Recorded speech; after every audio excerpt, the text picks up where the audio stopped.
बोला बोला बैजूनाथ बाबा की। जलेबी के हो, जलेबी के हो, भाव कुछ के ले लिया, भाव कुछ के ले लिया।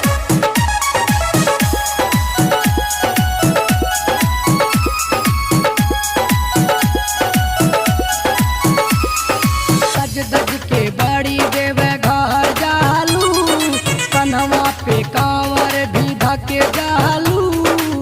भौजी मन हो धके जालू, सज धज के बड़ी देवे घर जालू, कन्हवा पे कांवर भी धके जालू।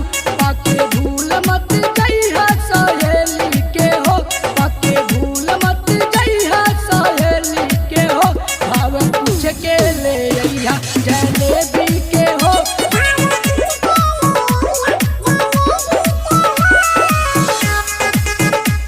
जलेबी के हो।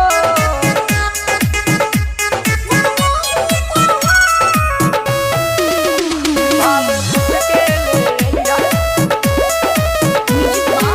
डीजे विकास भैया से कही लिया लई है मिठाई, हमरा के सुना खेलब ना भी चाही, खेलब ना भी चाही। भैया से कही लिया लई है मिठाई, हमरा के सुना खेलब ना भी चाही।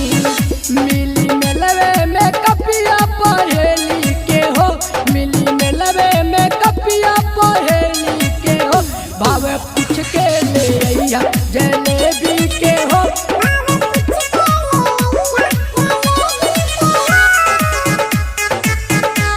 जलेबी के हो।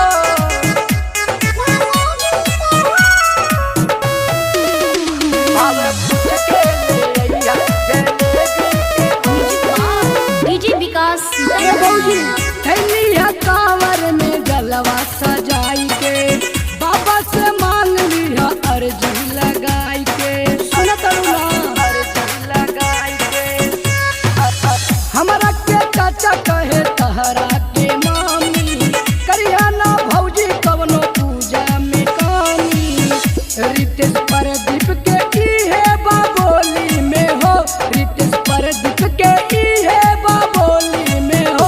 भाव पूछ के ले अइहा जलेबी के हो, भाव पूछ के ले अइहा। रिकॉर्डिंग बाय दीवाना स्टूडियो लुधियाना।